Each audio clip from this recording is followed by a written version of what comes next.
What is up, guys? Welcome back to the next episode of Off the Battlefield. Once again, I'm joined by R23. Introduce yourself. Hey Tristan, me, R23, and we're going to go through a couple of tournaments recently. Big House, Kickstart 12, and looking at Eclipse a bit. Yep. Should be some good stuff. Big House, obviously some, super major tournament in America, so very good players there. Mango Armada, so that's where he got first and second there, and he got Ice in third place, which is an astonishing result, for our sort of second tier EU boy. The best he's ever posted in America. Yeah, by a significant margin. Then we got fourth place MTK and fifth place HBox, so a bit of a disappointing showing there for the Jigglypuff. Yeah, also fifth we got SFAT, which is, consider how hot he was coming into the tournament. Maybe it's obviously really good, but yeah, he wanted a bit better out of it. He was tweeting he wanted to win the whole thing.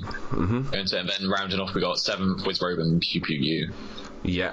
Now, if you there's a few it's a bit of a crazy tournament. There's lots of upsets and a few insane bracket runs. Obviously, there was Ice getting up to third place, but we'll come back to that later. First, I want to look into this Wizrobe because he had a pretty insane losers bracket run, going down to losers in first or second round. Yeah, he went down in first round to Nintendo. And then, first round of top 64, he was down in losers. Yeah. Then he goes on a tear, beating Hugs 2-1, Drug Fox 3-0, Chudat 3-2, Duck 3-0, and then 3-2 again over Kirby Kaze. That is a lot of names for taking down.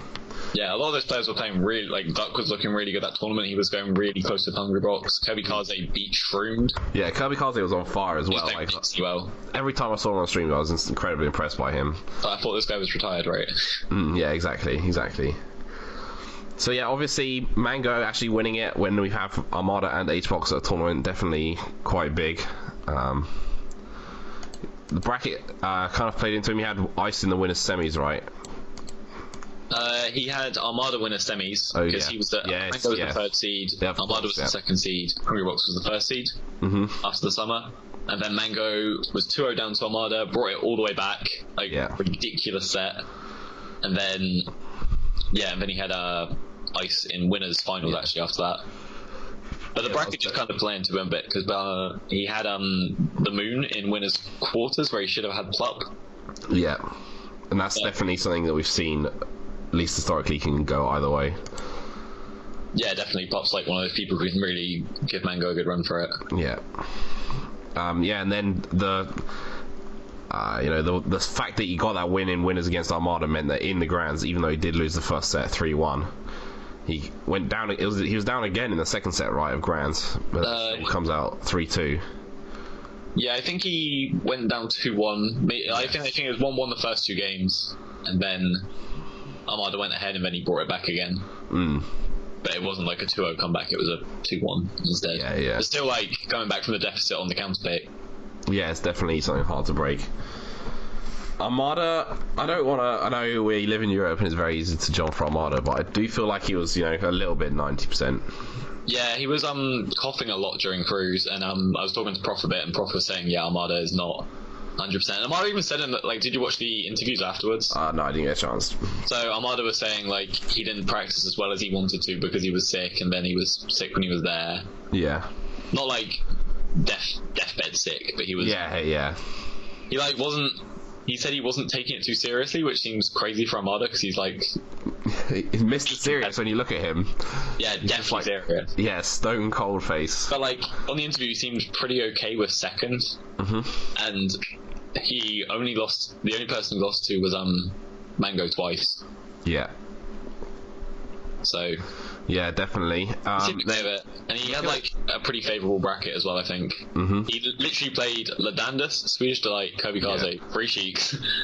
Yeah. Played Mango. Yeah, that's pretty insane. And then looking at the other gods here, we got MTK in fourth place, kind of got destroyed by Armada, but also I think most significant was his loss to Silent Wolf, which was a real close set. It was it's something that happened before. I think it happened at the Fox with it. I think so. That was so. Normally M2K was really specific with his characters on his stages. Yeah. He always plays Sheik on Battlefield. Yeah. He always plays Marth and FD. Marth and FD, obviously. Marth on Pokemon Stadium. Yeah. Sheik on Dreamland. and normally Marth on FOD, and then Yoxi's can change as well. But versus Silent Wolf, I think his Sheik got absolutely destroyed. Oh yes, yeah. His Sheik got bodied.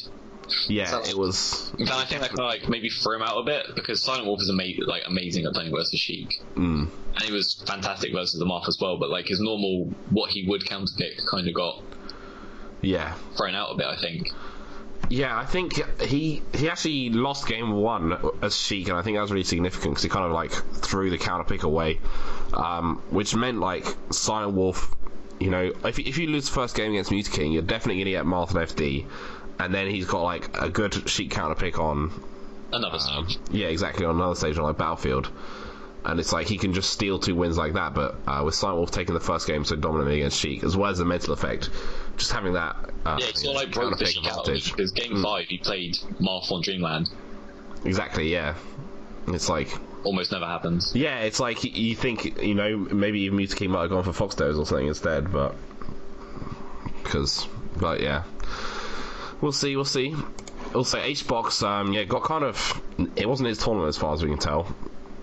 I didn't see it, but I heard he got dismantled by SFAT, blown apart. Like, in on the last stock when SFAT was already 2-0 up, there was a bit where he's just like trying to do mango dash dancing, where, you know, like they're in shield and you just like spam really fast dash dancing because you know they're so scared. Yeah. Like, you know, you're mango dash dancing. Like, he misses the tiny little one right on top of their shield because you know they're not going to do anything. Yeah. It doesn't even hit, but he still gets to win in the end. But it's just like, it just showed such ridiculous confidence that SFAT had over Hungrybox, when Hungrybox was once considered, you know, one of the insane players who just, you know, all summer nobody could touch him all summer basically, except for other gods. Yeah, and it's like, you know, even in the last like whole year or two, like people have beaten HBox, but you've never seen someone who just like looks like they have HBox's number. You know, not for such a long time, since, you know, Mango back in the day. Well. Yeah. Back then. Alrighty. So yeah, lower down, SFAT got lost to Ice in M2K. So he didn't just lose to Ice; he got brutalized by Ice. That was I don't want to say embarrassing, but it was like Ice looked ridiculously good versus SFAT. I'm I haven't watched it back, and I'm not really sure what he did so much, but just like SFAT didn't have an answer to him. Yeah, definitely really good stuff there. Then, Also, the thing I want to touch on next is just some of the other upsets that occurred. You can see these jotted down here. So, Plup, who we spoke about earlier, was meant to be fighting off against Mango in the winners quarterfinal, but Plup lost to Zane in round 2. Round 2. Yeah, which was complete madness. Zane Marth main. Not sure where he's from. I think he's from. I think he goes to Xanadu's. Okay. So wherever those are. I think that's New England, right? Maybe. Not committing to that. No, neither. Or it's like MDVA or something. I don't know. Maybe. Okay. And then R2D beating Zoo and Axe, and he kind of whooped Axe as well. R2D beat Axe, and so did Zoo. Oh, was the way I put it down. So Axe ended up getting 65th. This Fox from Philadelphia, I think it was. He's third on their PR, people were saying. Madness. He just came out of nowhere and just beat one of the top 10 players in the world, yeah. I know, I just switched. Honestly, I just switched over to the second stream just to see what was going on the second stream. I saw this guy 3 stocks to 1 up against Axe. I was like, and it was 1-1. I think it was him to win the set. And I was like, what the hell? You know, can't believe this is happening. Yeah. Even I then switched back to the main stream and I saw the commentators, and then they were just like, R2D who? Yeah. Just honestly couldn't believe it. Guy. Yeah. As far as I think that was sometimes there's players in America that we haven't heard of in Europe because there's just so many of them and there's so many regions there. But generally, you have a pretty good idea. Yeah. Looking at the other people in this top 64, you've heard of people like Slox. You've heard of people like Lovage before. Mm-hmm. But this guy, literally, people who were there, nobody knew who he was. Yeah. Yeah, that's insane. As well, obviously, Silent Wolf beating MTK, we spoke about that. This kid, taking out MacD, which is definitely a big thing given the matchup. Yeah, I'd get that one out a bit more because the matchup's just like so horrible.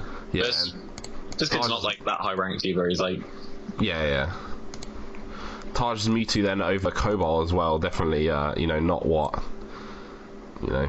he wants to happen. Not expected at all, right? No. Like Cobalt, he hasn't really been attending too much, right? But he used to be ranked definitely top 20. Yeah. I remember, there was a period where it was insane. Like he was on like the 2014 ranking at least. Yeah. There was a time when he was like in the contention for top 10, like because there was a bunch of players who were threatening, and he looked like he had a hot streak. Yeah, he was kind of, not there right now. Also, just we didn't really mention it, but Leffen was there as well. He was playing Falco though.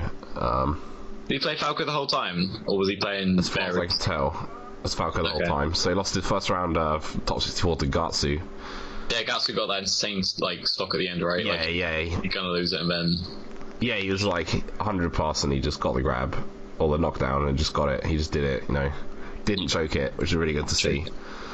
Then he got absolutely messed up by Swedish Slight. It was 3-0 as far as I recall. Yeah, I think the last game was poor stock. Yeah. But like 17th with his secondary when he wasn't even sure if he was going to go is like still. Yeah. But not even a second. I don't know. Like a character he doesn't play. Yeah. Still pretty. Yeah, it's just like it's not like a big thing to dwell on, but I just want to bring that up because Leffen was out of the tournament. He is one of the so-called considered gods. Over at doubles, something that's quite interesting. Pew Pew and SFAT. I don't know if you call this an upset, but Pew Pew, the whole story of the tournament kind of was about Team Alliance, because obviously Alliance picked up Android, his brother and team partner. So there's a lot of the spotlight on them, but it was actually PewFat who managed to come first in the tournament. Yeah.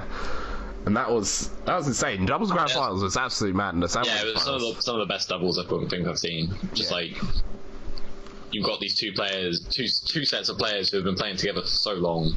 Yeah. And arguably the best two teams in the world. Yeah. Which is really amazing. What I actually love about watching doubles is like, whenever I watch a singles tournament, like, there's nearly always, there's some combos those of play or like a read, and I think, okay, that was amazing. Like, I've never seen anything like that before, but like, it feels like every time there's like a super major, and as long as these two teams are at it, basically, we end up seeing some teams that just feels like we're on the meta game is just getting we're seeing better new stuff. Yeah, I agree completely. Obviously, there's new stuff that comes out in singles, but it's like, it doesn't feel like we're pushing the meta game each tournament in anywhere near the same way we do with doubles. Yeah, because doubles is like quite a bit far behind, and until there are more stable teams like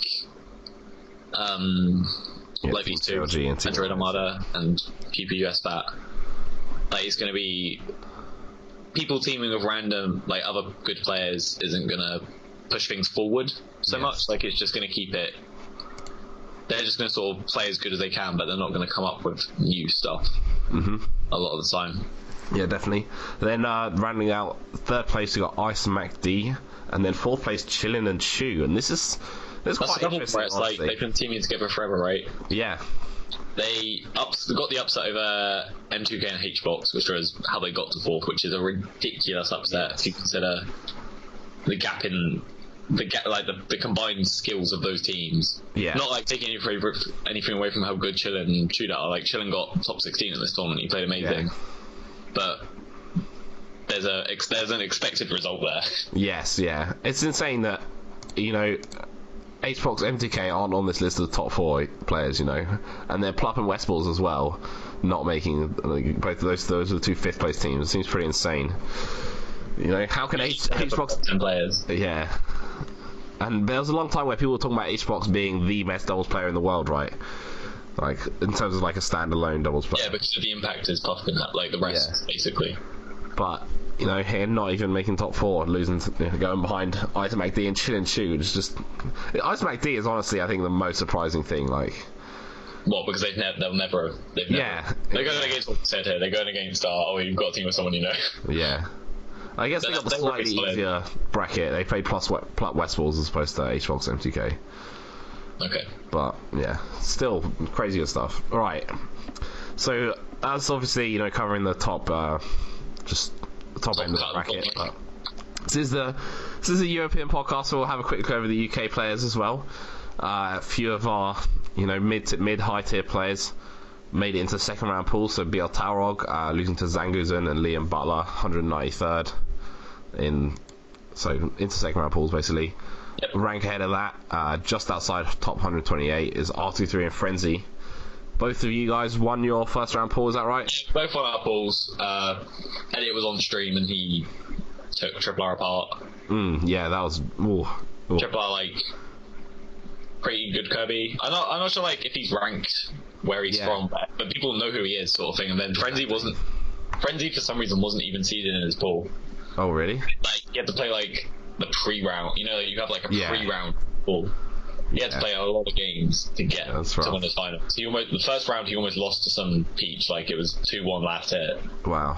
And then it went from that to him dismantling Triple R in the pool. Yeah, that's crazy because then it had an insanely close set against Mafia on stream as well. Another Peach player, obviously. Yeah, game close. 1 was okay. When I say it's only close, game 1 was like it definitely felt like it could have gone either way. He lost more convincingly in second game, but given that Mafia is Mafia and then Frenzy is like a UK player or like a player who we hadn't even heard of in the UK like a year or two ago, it's pretty insane. He played pretty good. Like I think so. He definitely went out there thinking like he wasn't too fussed about where he wanted to play. He just wanted to get a lot of good practice in, and he definitely did. Like he played loads of people. Yeah, I saw some of his Snapchats of him with Zoo and Ladandus, I think it was. Right, so then we got the top 3 UK champs, Fuzziness and VA, both unfortunately getting 65th, so just outside the big top bracket. Yeah. Fuzzy losing out to Daryl and Kells, so both pretty respectable losses. Yeah, they're both sets that I think, so like it was 2-1, 2-1, both those sets, so obviously could have gone either way. I've got no idea who Fuzzy played, I've got no idea how close the 2-1 actually was. I'm assuming he went Fox the whole time, or maybe he went Falcon versus Daryl Samus. Yeah, that would make sense. Then I hate this. The next bit is the biggest tragedy to me. I think it's just VA's. He's kind of got this really unfortunate tear of really nearly beating all these American players. Yeah, he's almost beat Abate, he's almost beat Lucky, he's almost beat Shuda, he's almost beat Esam. Yeah. But close once again. Like him versus Draffen, I definitely think he choked it a bit. Yeah, he did. Like it's really a sad. Draffen was breaking out this weird. He was just catching every single turnip basically. Yeah. And normally, as Peach versus Sheik, you throw turnips with Peach and get in. Is like the general. Like they either have to give up space or they have to do something to deal with the turnip. Yeah. But Draffen played around it really well. Yeah, then the set with None as well was like. He kind of got destroyed in one game. He kind of got destroyed in one of the games. Sorry, and had a really, good showing in the following game. And the last one was on Stadium. And he's doing okay, but he felt like he was trying to keep up the whole game. And he was down 2 stocks to 1 clean. Yeah, I saw him down, and then I saw him bring it back a bit, but... Like, he had like an 80% or something, and then None just like... jumped right at him, caught a turnip, threw it down, and then kneed him straight away. And it was like, oh no. You don't want to see that happen to Robbie, It's like it's 2 good players, but again, 2 players that another day he could have beat. Yeah, and it's like if he managed to get the winning against Dreffen, then maybe you'd had a different bracket as well. Yeah. So. Then of course, Professor Pro, UK champion, got kind of a bit screwed by the bracket, I think you could say. Yeah, definitely. He was. So I was like in the hotel with him quite a lot, and he was just like, "Oh, I have top round 1 tomorrow." Yeah. After he lost to KJH, and he was pretty annoyed about it because he was like, I was playing Dane in friendlies and he was bodying him. So like, if he got the game, even if he lost to KJH, if he got the game he was meant to have got, he could have gone on from there, sort of thing. Yeah, definitely. Plop in losers round 1 is definitely rough. Probably one of the worst losers round 1s humanly possible. Yeah. Really, like, so the other way that could have gone was he could have beaten KGH, then he could have beaten Zane, and then he'd have had the Moon, who he also, I want to say he beat at a recent American tournament, like a smaller one. Okay. And then he would have been in winners quarterfinal and he could have got 9th. Yeah, that would be insane.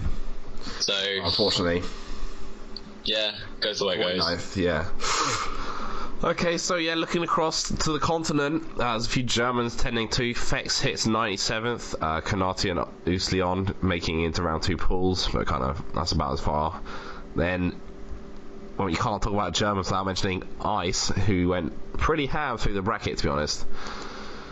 Yeah, his background was crazy, and there were a lot of really. Did you see his game versus Rudolph for a start? Yes. Oh, that was round 1. Shine. Oh boy. It looked so sketchy. I was so worried. Did you think he was going to win when you were watching it? No. Basically, no. It was really far down. Yeah. And then brought it back, got that cheeky shine. Yeah, it was so big. Dream of. And then he got quite... He kind of went on, like, you know, the privilege run all the way through winners. So it's like a shortcut, you know. Well, where he, everyone else got upset, because he got, Gatsu where he should have had Leffen. Yeah. Because they couldn't see Leffen like, oh, Leffen's gonna play secondaries. Yeah. You can't be like, oh, this, cause that's like, then you start going down the road of like, oh, what if this guy plays bad today? Yeah, yeah. So you had Gatsu who upset Leffen, then he had Silent Wolf. And that was a really close set. And that set was crazy. That was such a amazing set of Melee as well. Yeah, yeah. And then this evisceration of SFAT. Yeah, he destroyed him. Yeah, and then all the way... That was also crazy, right? Like, he came so close to losing Silent Wolf. Yeah. And then looked unstoppable versus SFAT. It feels like it must be some sort of style or something, you know, some sort of... Yeah, maybe just like match up a certain way. Yeah. Yeah, definitely. So yeah, that's pretty much wrapping up for Big House, but, you know... Speaking of our boy Ice, he was over in the UK as well. So I just did that thing where you say, "Our boy," when boy. I don't really. Our boy Ice. Yeah, he's not. I don't really have grounds to call him that, to be honest. But yeah, he came over, won Kickstart 12. He played against Prof 3 times, won 3-1 in the winners finals, then lost first set grounds 2-3, and then won second set grounds 3-0. So kind of. I didn't really watch it. Was the reset like? Was it? When I was watching it, I felt like, okay, this is really hard for, you know, Prof's really making him work. So honest. And then when Prof won, I was like, yes, Prof's just like, you know, outplayed him. But then I saw the second set, and then he just got absolutely eviscerated. So it made me feel like, even though I perceived it as though Ice was playing well, he's just got like something else in the tank, you know, for after. Yeah, because Ice often, when I've seen him before versus Prof, he has like trolled him a bit. Like it didn't feel like trolling. Just like messes around because the gap is there. Like he can afford to mess around a bit. Yeah.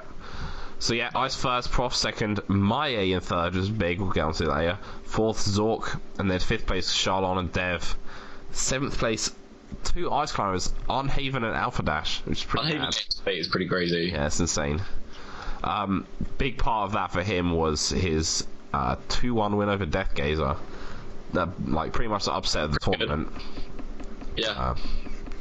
And then also, you know, just since we're on him, he did beat Reb 2-1 earlier on, which is not, you know, anywhere near as spectacular as being Death Gazer, but is a tricky matchup.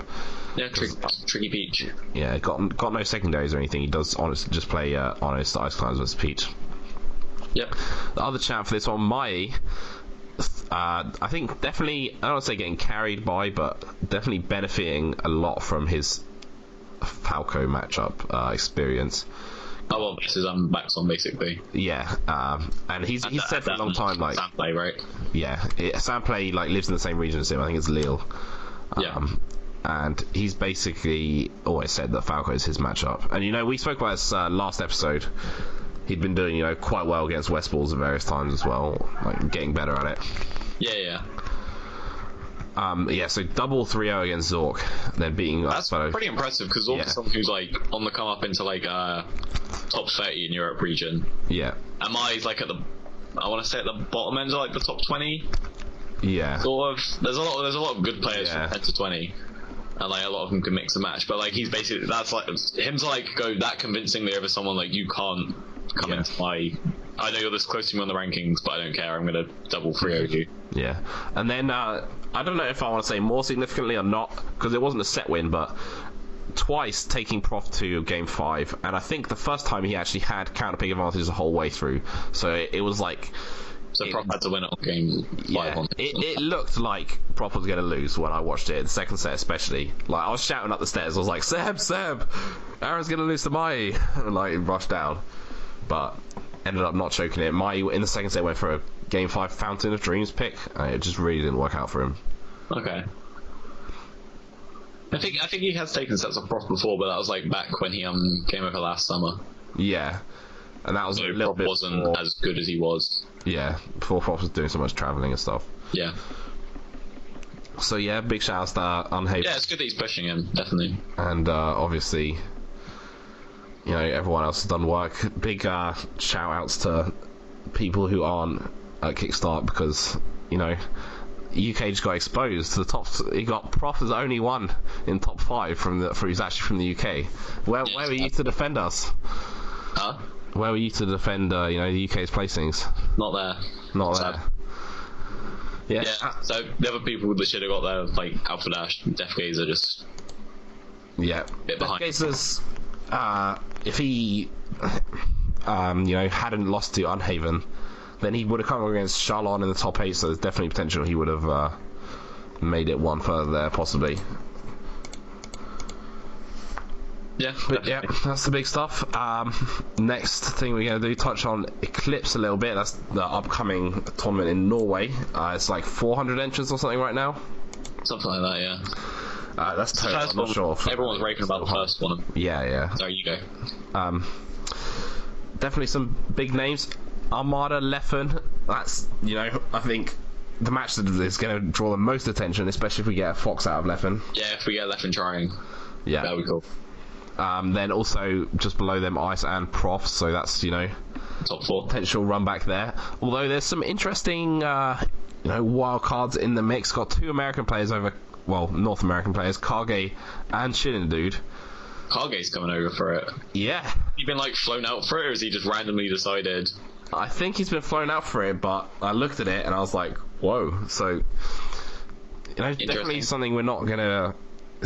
Whenever you just have some kind of wild, like, I don't want to say wild card again, but players who haven't really played in the European metagame so much, so the Europeans won't have, you know, experience playing against them. Yeah, definitely a chance, you know, all sorts of kind of unusual it's the same sort of guys, right? Yeah. It's like if HBox comes over, you could kind of look at all of his sets and have a good idea of who he's going to beat. Like, you can say he's going to beat all these people, and then against there's a few you might not be sure about, but like Kage, if I look at him, like, you know, against Over, I've got no idea where he would stack up. Fuzzy, it's like, and then he might even be able to beat someone like Prof or something, you know, and then Chillin' as well. Also, yeah, again, Chillin' would be really interesting to see where he like fits into it. So yeah, definitely want to watch. That's going to be streamed on, I think, Geeky Goon Squad, I'm pretty sure. That's as safe as bet as any. Yeah, so go follow them in anticipation. That is coming up on this weekend, so 22nd. So definitely check that out. I think that wraps it up for the first section. Thank you very much, Alex. Very much, Tristan. Good chatting about as well. Oh, something we should mention actually. Okay, yeah. Beast 7 got announced as well. Yes. Completely forgot to put that in on anything, but it just occurred to me. Yeah, Beast has always been one of the ones that the UK gets a big group out for, right? Yeah, I think we had like 100 people last year, which is ridiculous. Yeah, insane. I remember we both went to Beast 4. And we had about 30, right? Yeah, ages ago. That was like 30, and then... Which for the start of 2014 was also... Yeah. That was a national. Exactly, yeah. Then, yeah, Beast 5 and 6, just I wasn't at 6, but I was at 5, and you were at 6. Yeah, it's just got bigger incredible tournaments. Yeah. Last year was really good. They've actually got like a hotel that's connected to the venue now, kind of like Air has. Yeah. So, and it's at the same place again, so I think this one's really going to be worth going to. So it's February 17th to 19th. We've just looked it up.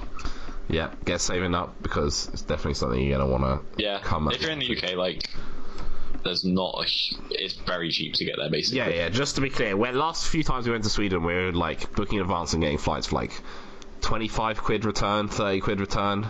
Something like that. Something like this. It's madness. So yeah, save up all your pennies for that. And then I'll crack on with the next section. Thank you very much. Thank you very much. Right, now we're on to the main section of Off the Battlefield, our big topic, and today we're talking about mentality. So we got rage, salt, Zen mindset, all that stuff, and I've got two guests with me. First of all, I've got a bit of a old legend in the Smash scene, at least in the UK, and that is Bullet Bill. Hello, Ben. Hello, Tristan. How you doing? I'm doing very well. So tell me, just give a quick outline. How did you start in Smash, and how long ago was that? Playing Smash, so Melee and PM, started with Melee 10 years ago, about playing quite a long time. And probably one of the angriest players in the UK, probably one of the ragiest, and a lot of people know it, unfortunately. Yeah, that was definitely, kind of a meme, at least at the start. And we'll touch back on that now, but first I want to introduce our other guest. So we got Jam, or Jamie. Hello. Hey, guys. How are you doing today? Yeah, very good. Cool. And you've also been playing Smash for a long time, is that right? Do you want to tell people about that? Yeah, sure. I started playing Melee in 2003. Had my first tournament in 2004, and then came back to Melee after a hiatus in 2015.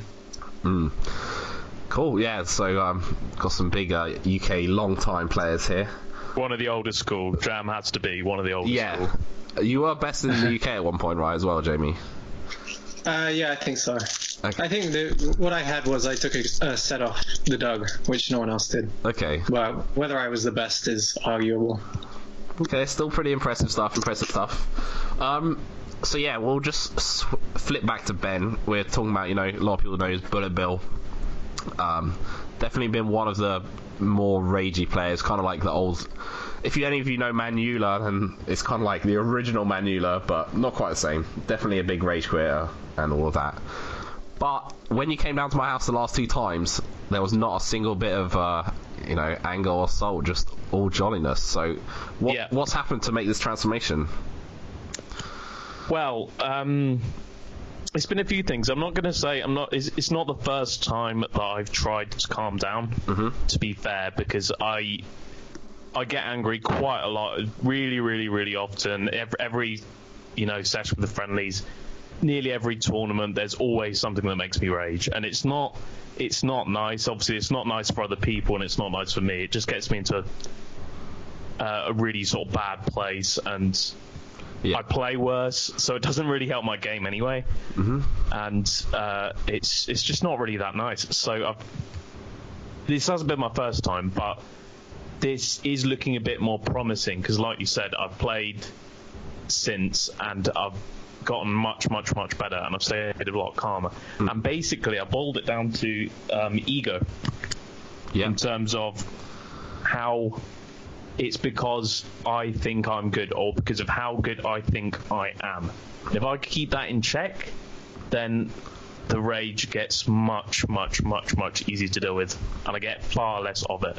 Okay. And we've all done it. Everyone has done it. I know loads of people will identify this. You play against someone, and in your head, you think, I should be beating this guy. I should be beating this guy. I'm better than this guy, Yeah. Or it doesn't have to be that. It could be, I win this matchup. No, I know this matchup really well. Why am I losing? Or, why am I getting hit by this? Yeah. I've had that. It's really, really stupid, but you think, why am I getting hit by this particular thing? It's so predictable. It could be anything like that, and you just kind of have to think. You kind of have to be okay with losing, I suppose. You've got to think you play, and if you win, you win, you lose, you lose. It doesn't really matter. It doesn't matter how good you think you are. Yeah. Is what I think has helped me the most. It doesn't matter if I can think I'm the best in the world or terrible. It doesn't really matter. The point is, how am I actually doing? How am I playing? And that, that's nothing to do with egos. That's literally to do with how well you are physically playing in the match. Yeah, that's definitely. So if you focus on that, then it doesn't really matter, and it's not worrying about what others think of you as well. Because I know not many people admit to this, but I think virtually everyone does this, and that's they want to be considered good. They want people to, think that. I mean, you remember you did the top 20 in the UK. beforehand. I mean, things like that always gets everyone really inflamed, and they think, oh, I'm better than this guy, I'm better than that guy. Mm-hmm. Yeah, you've definitely got a lot of good things to say there about the ego and how that is, like, you know, relating to the way in which you play Smash. I'll obviously we'll be coming back to you later. I just want to throw out towards Jamie, because Jamie's always been someone who I've seen as you know, quite a chilled and laid back player. So I was wondering, how do you find that the ego works into the way you play, Jamie? Well, I think Ben hit the nail on the head. I think that's what, I don't know how to explain it. I think that's, whether you have your ego in check is what I think dictates whether you have a good or a bad mindset in terms of other people. But I don't think it necessarily translates to results if we're trying to talk about being good at the game. You could have an out of control ego and still be very good at the game. But yeah, I don't know. I think in terms of mindset, I think it's very important to try and keep an eye on this kind of stuff. Not let how you think other people are perceiving you dictate how you're going to play, or your nerves or whatnot. Yeah. Or if it is doing that, just keeping an eye on it. I think that's important. For instance, if I have to play on stream, I tend to play a lot worse. From my experience, I'm getting better at it as well. And streaming in my own time's helped me with that. But I think Ben's absolutely right. I think ego is the key phrase in terms of mindset. And yeah, keeping an eye on it is what can help you project a cool demeanor, and it being out of control is what can see you crumble. And let's be fair, Jam, you have the coolest demeanor out there. So I mean, you just look so serene. I'm sure I'm not the only one that said that, but yeah. I think I have a bit of a screw face these days, or maybe you guys don't think so. Well, when you're playing, maybe, but just in the general, you know, chillaxing times, you're definitely one of the most laid-back people we've ever met. I think everyone in the Smash community can attest to that. But yeah, I wanted to, you know, you're agreeing with Ben a lot there about the ego being a part of it. I was just curious with you, is because you're one of the players who I've always seen as being calm when you play. So I was just wondering, does that come naturally to you, or is it something that you just worked on and it just all happened, you know, before I actually got to see it?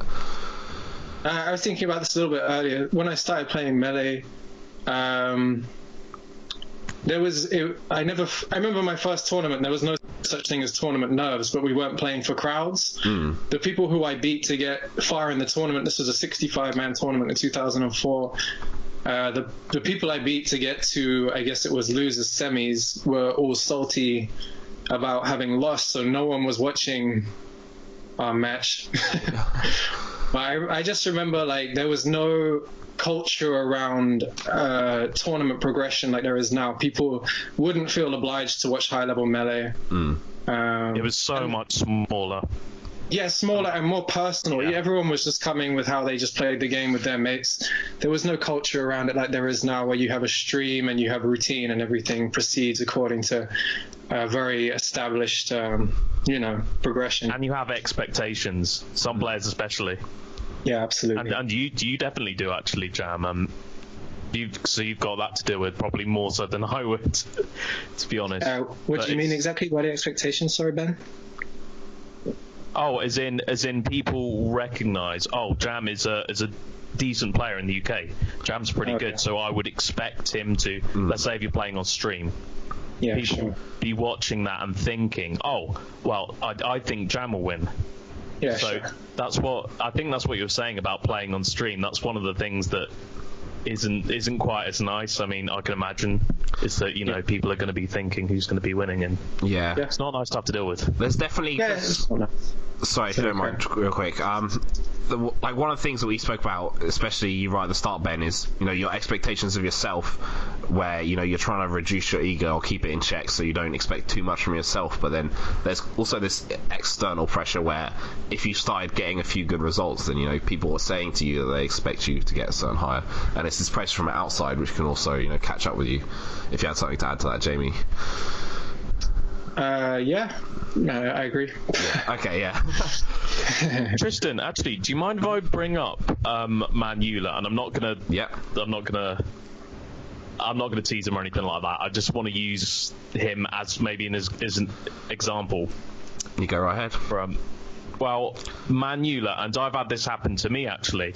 Heir to the Throne 2, he was in my pool, and I managed to beat him the first game. It wasn't, it was just a win. I wasn't, ahead by miles or anything like that. But managed to get game one, which is all right. Manu was quite a good player. Yeah. So I thought, this is good. He takes me to FD, and it was Oxford to 1 FD. And I like the chain grab. I'll go for the chain grab if I've got it. Yeah. In that matchup. So I get him with the chain grab. I didn't drop it first stock, and I managed to kill him off of that. So it was quite a rough experience. And then he just resetted. Oh right. And shook my hand, and then it was like, okay. And I actually wasn't that surprised by it because I do that myself. Not maybe in tournaments, but in friendlies, I definitely do that. And that's the rage you see coming through. It's like there's a little guy in your head talking to you, and people are going to think I'm insane now. But trust me, I know what I'm talking about here. Yeah. It's like there's a little guy in your head saying, right, you're going to get 4 stock now. Or, you've just thrown this away. Or, do you know what I mean? You get these thoughts. Yeah.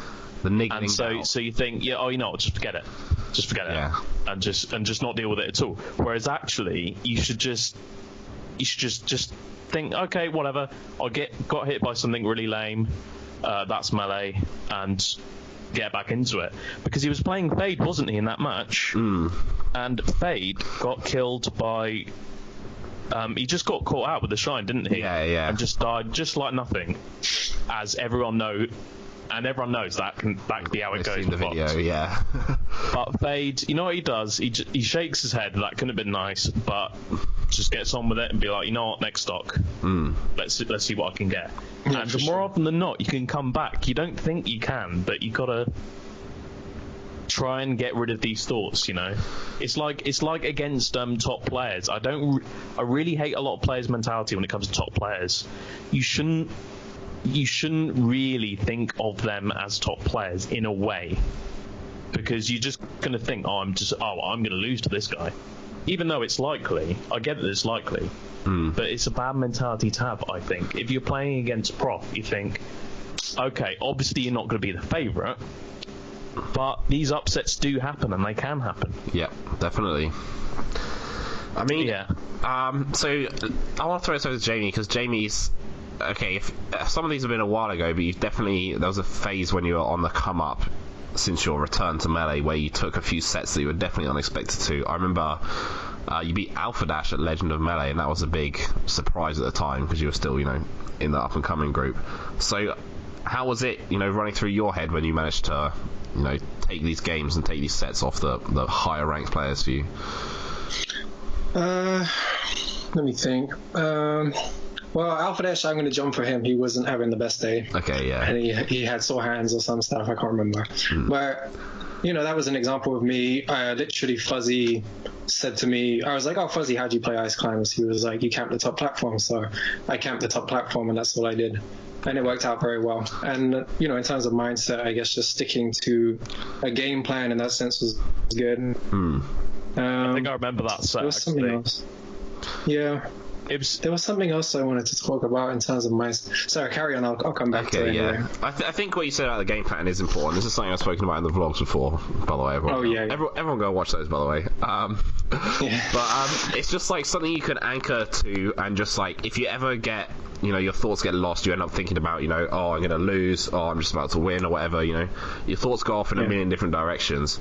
But if you have something that you can just think back to, and that's always going to be the same thing, it's like, I'm going to play like this, for example, I'm going to sit on the top platform, or, for example, when I'm playing Fox versus Sheik, sometimes I think, I'm just going to get percent with lasers and camp.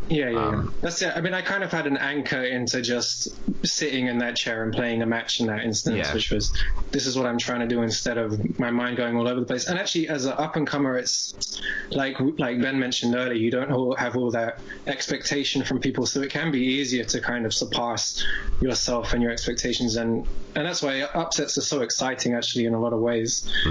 But it's oftentimes the better player, the one who's expected to win, who feels the most pressure. And I think mindset actually can oftentimes apply more to them. So on the come up, the priority should be practice later on. For instance, Ice, I hung out with him at Gomo. His whole thing was he'd almost abandoned the game. I played him for 2 hours, and he only played Mewtwo against me. He made me very salty because I didn't really feel like playing Ice as Mewtwo. I had the chance to play Ice. I wanted to play as Fox, whatever. But his whole thing then was, I'm going to take a break from the game for this amount of time, and he was very resolute about it. And I'm going to work on my mindset. And now we're seeing some really good results from him, and I wonder if that's the reason it paid off. But he's however many years now into his Smash career. I think focusing on mindset for him is far more beneficial with the thousands and thousands of hours and hundreds of tournaments behind him. Yeah. And I think it just goes to show as well that mentality is very hard. People talk about it as if it's easy, like, oh, improve your mentality. It's very, very, very, very, very hard. And even with players, I mean, Ice is a very, very experienced, very skilled player, and he still has to work on it. Yeah, and he's not emotional. Like, he's never been emotional, but for getting better, he doesn't show it, but he does get these thoughts that do pull him down. I mean, I was watching the Big House 6 when Mango won. He, in his interview, he said it was my mentality. My mentality. That was a really interesting interview. And I think, you know what, I can actually believe that. Because there would have been times, I know there would have been times when he was playing that, when he would have thought, oh, here we go again. You know, he's gonna take it, he's gonna clinch it. But he just thought, you know what, that's fine. I've got my game plan. I'm sticking to it. Mm-hmm. Yeah. Yeah, definitely. The other side to what you were saying there, Jamie, is once you've already got this experience under your belt, you kind of need to work a bit more on mentality. Whereas, like, when you're the up and comer, there's no expectations. Just reminds me of something that R23 said. Who everyone in the audience all heard just a minute ago when we were doing the first bit. But he's got this thing. It's called the spider theory, which is kind of like, if you're a kid and you're scared of spiders, what's your mum say to you? She says, it's more scared of you, right? And that's how you should feel if you're ever about to upset someone, because obviously you're like nervous because you're thinking, oh, I'm just about to beat Prof, or I'm just about to beat Alpha Dash or whatever. But if you just flip it around and see it from their perspective, they're thinking, oh crap, I'm just about to lose to some random guy. They've got way more to lose, so the pressure is actually more on them than on you, which kind of gives you. That's why it's called the spider theory, because they're more afraid of you than them. And it's where it shows. Actually, I'm going to bring this up just quickly. I was playing. I'm not going to gloat about this or anything, because there's nothing to gloat about. But ages ago, long time ago, I was playing Prof in a random London tournament. This was back when I still played Dr. Mario. Yeah. And I was like, oh, all right, here we go. I'm going to lose this. But I took the first stock. I got him with a cape or something off stage, and I was thinking, oh, I'm doing pretty well here. And eventually I lost. But at the end, he was talking to me. And he said he thought he was going to lose. Yeah. After that first stock, and I was thinking, what, really? And he said, yeah, he thought he was going to lose, but he didn't. He didn't let it show. He just didn't let it. I had no idea, and I think that's quite important as well, actually, because if you let it show, then the other guy is going to know. Yeah, he'll get a taste for blood, right? He'll get a taste for blood, and then it's just going to make them go better.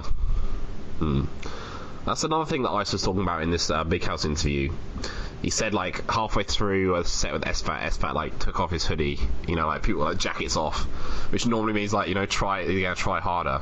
And Ice basically just said, like, he wasn't gonna read into that or infer anything from that, because if you were just playing friendlies with someone and they took their jacket off, you wouldn't be like, oh, you wouldn't worry you at all, you'd continue playing exactly the same way. So he decided to take that approach in tournament as well, and it worked out from there. Okay, so if we'll go on, Tristan. So we'd move on to this is one of the last sort of note ideas, broad questions I have is, do you think there's like an ideal way your mind should be? Because some people think like, okay, I want to have like a Zen mindset, completely clear, whereas some people are definitely more focused on the winning, and that determination actually really helps them out. So do you think there's like a perfect mindset, and like what kind of mindset would you describe that as? So I'll go first to Jamie, if you don't mind, if you're ready. Yeah, sure. So people nowadays are very interested in the zone.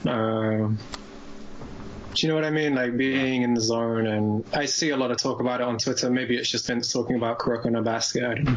I think no, the zone definitely gets talked about. Yeah, and I think it's more than it used to be. I came across people actually talk about the end game of tennis as well, and I think that relates back to these kind of things.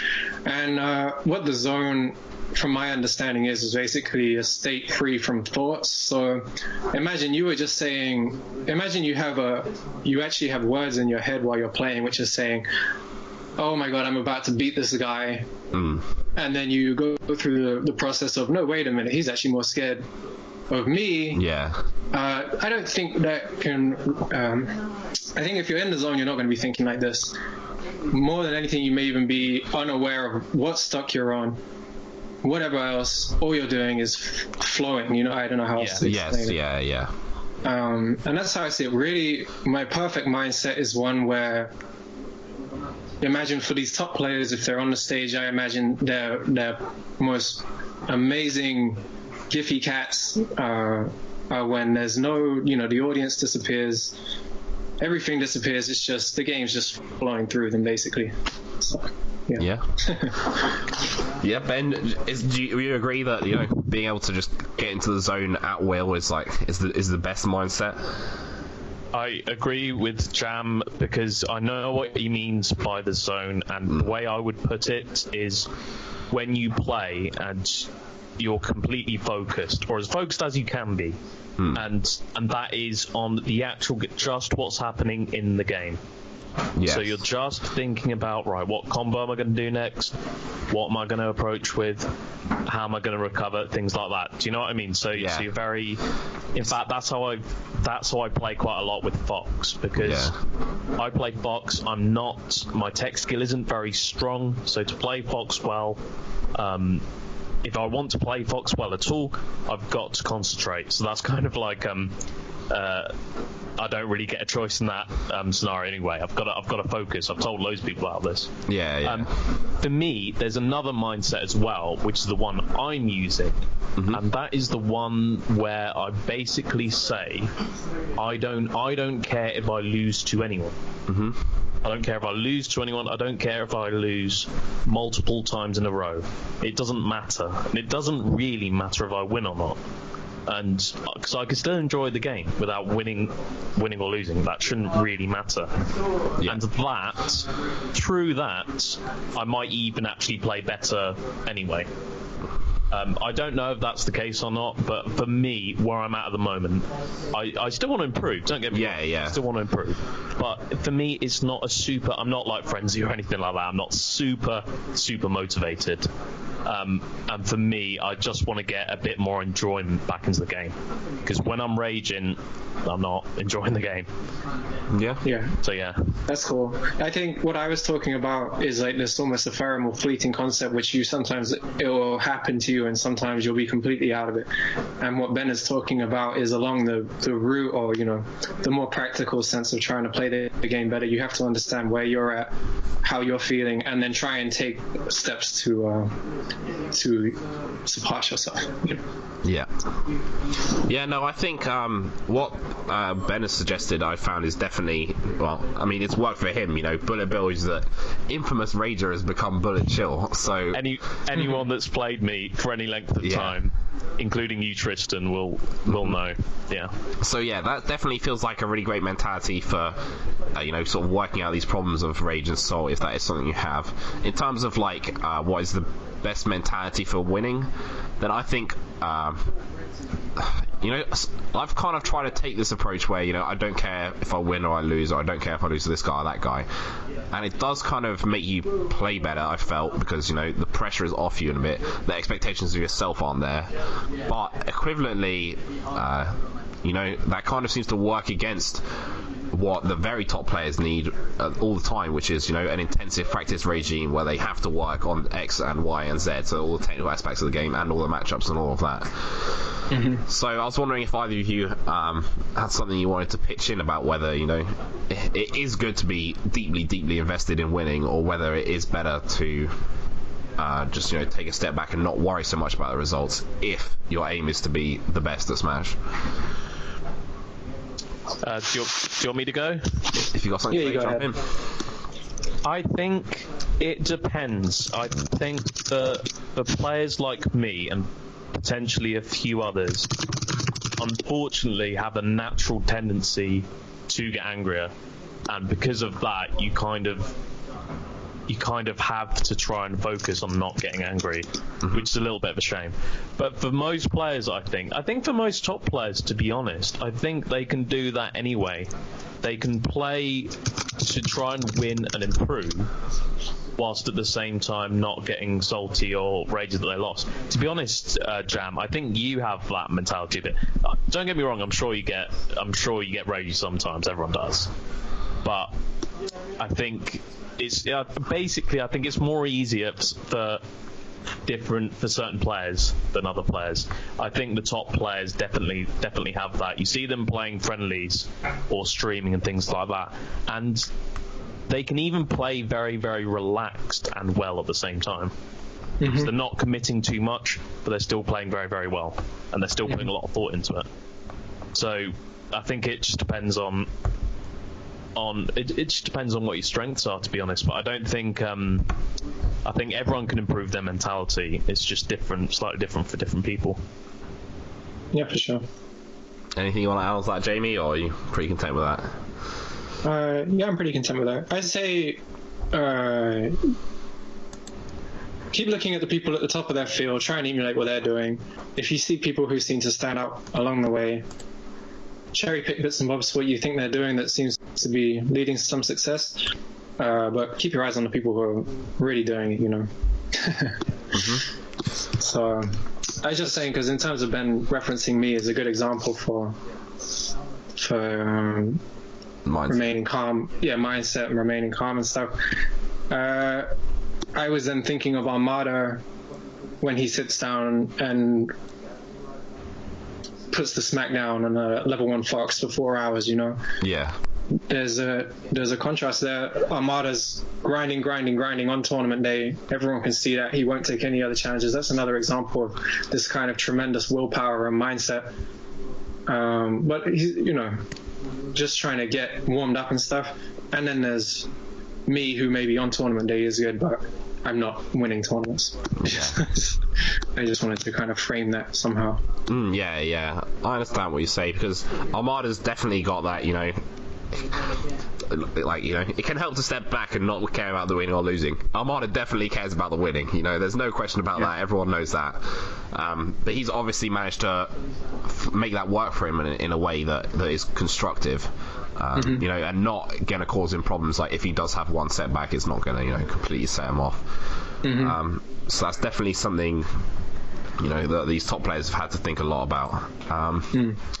Something I think will probably actually improve as Melee gets a little bit more esports. We see that Hungry Box has got a coach already, Captain Crunch, and I honestly think that, you know, if you look at other sports as well, a significant part of the coach is just, you know, making sure the player is in the right mindset. It's not telling them, you know, what moves to use or, you know, what the game strategy is. It's just making sure that they're in the right place mentally to be able to do what they need to do to win. I'm going to bring something else up as well, and it's Prof again. And yes.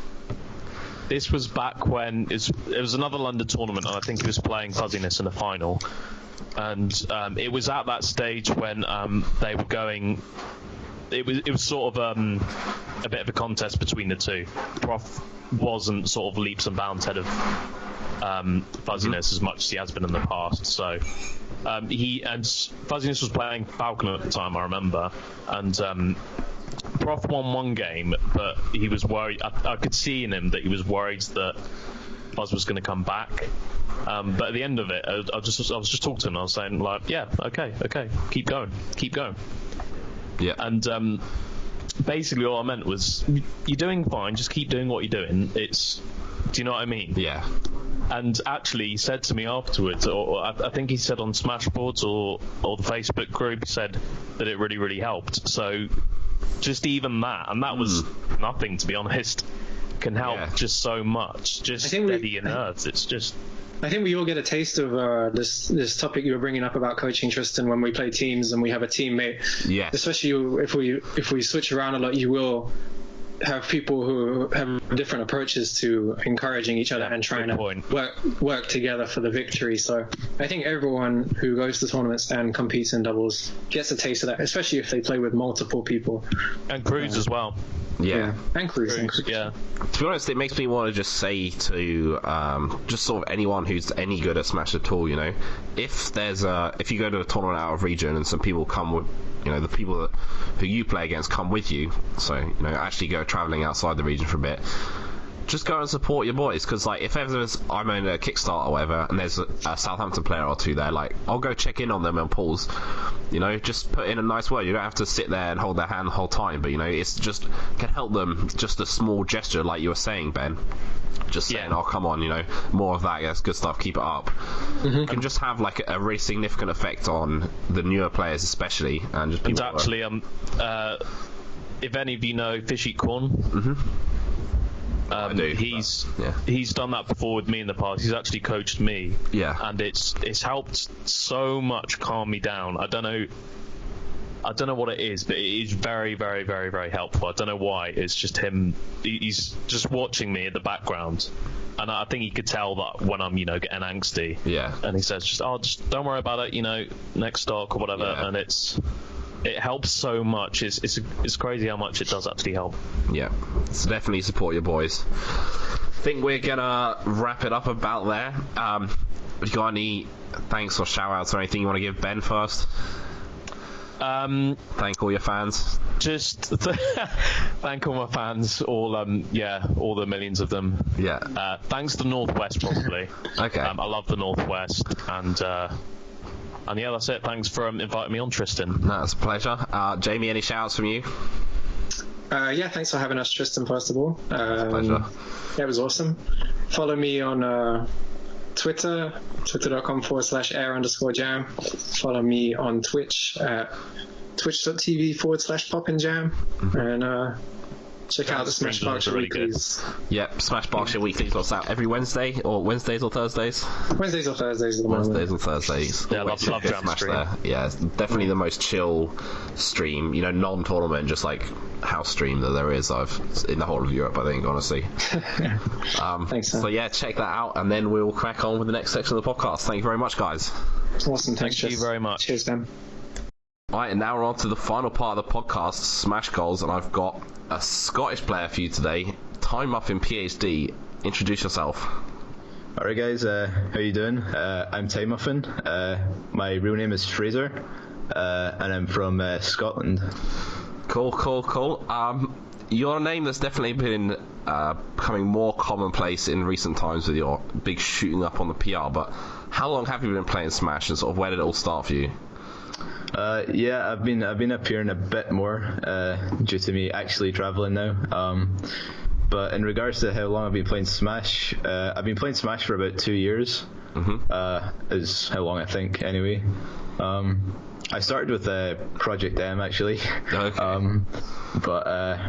Yeah, it was that I was taking that seriously for quite a while, and I didn't really play Melee too seriously for too long. Like I only got started in Melee about halfway through my career of PM, and then I actually started shooting up in Melee after I started taking that seriously as well. Yeah, no, that's really good stuff. It's just I always like to shine a spotlight on some of the players that we don't hear so much about, especially with Scotland being a bit more isolated than the rest of the UK. Obviously, everyone's heard about what you've done in the last 6 months, but before that, you know, we don't really know too much about it. Yeah. So you got some pretty big-ish wins recently over Willie, the French player, and DeLong, who's German, I believe. Yeah, my air run was pretty good. How was the whole tournament of air for you? Well, the first one was amazing, and the second one just kept up to those standards. Really, like that's sort of what I expected. Yeah. And overall, the tournament was just amazing. Like the atmosphere and like the actual games and stuff. Great experience. Yeah. Big shout out to the team there. Definitely worthy of winning their best TO award, best TO team award. Oh yeah. Okay, so I want to get into this the PR, because you shot noticeably from 25th rank to 13th now, I believe. Yeah. So are we gonna see a continuation of this trajectory? Well, I definitely hope so. I think a big reason why I shot up so much was just sort of because I'm underrated and not enough information about me really, rather than I've made a big jump, sort of thing. But I have been improving pretty fast, like, nonetheless. Okay, is there anyone you see on the list, any names above you that you think, I should be above them, or like anyone that you're desperate to take down soon? I feel like everyone up to mint I should be above. Okay. But it's not like... It's just, to me, like, obviously there's no justification for this, but I feel like once I start performing the way I want to, then I will shoot up. Okay, yeah, no, I think it is actually really refreshing to see people with, such clear aspirations who aren't afraid to say, I think I can beat all these people, because it's good to have a bit of competition, a bit of drive, keep everyone excited on their toes. In terms of the other Scottish players we've got Fade and Shifting Shadows on a similar-ish places, so Fade in at 15th, Shifting at 10. Yeah. Do you think that they're, on a similar level to you, or do you think that's accurate that Shifting's been put above you and Fade below? I definitely think Shifting is on a different level of mental game at the moment and consistency. Mm-hmm. Like, whenever he travels, he is always really consistent. Yeah. And he shows up, Yeah. So that is something I'm kind of like looking towards myself. Like, I want to meet that, but I think once I do meet that, like, overall in the game, like, I'm a higher skill level than him. And Fade is underrated as well. Like, he has some really high peaks, but again, not as consistent as Josh. Mm-hmm. Yeah, I think that's a fair evaluation. You touched on mindset, and I've actually realised, well, I've been seeing that you've been posting blogs as well, talking about your mindset and all of that. So yeah, tell people about that first. Well, mainly, like, the reason I started these blogs was so I could get, my thoughts down on paper, which has actually been helping me a lot since Smashbox, because I've been thinking about mentality a lot, because I got really nervous at that tournament, but the tournament before that was Air, and I felt not nervous at that tournament. Mm-hmm. So, writing this stuff down has got me thinking about it, and it's been like getting my goals like way more clearer in my head, and that's helped me out a lot, because having healthier goals means that I'm going to play the game better, because like my current goal right now is just focusing on improving, so it's made me play the game a lot better thinking that way. Yeah, that is definitely really good. Like, a lot of people, it can just simply be the fact of writing it down that kind of helps you work it out in your mind. Yeah, it's like you're just making it clear to yourself, regardless, and then like the fact you're also creating content for the Smash scene is really good, because we always want to see more of that. Yep.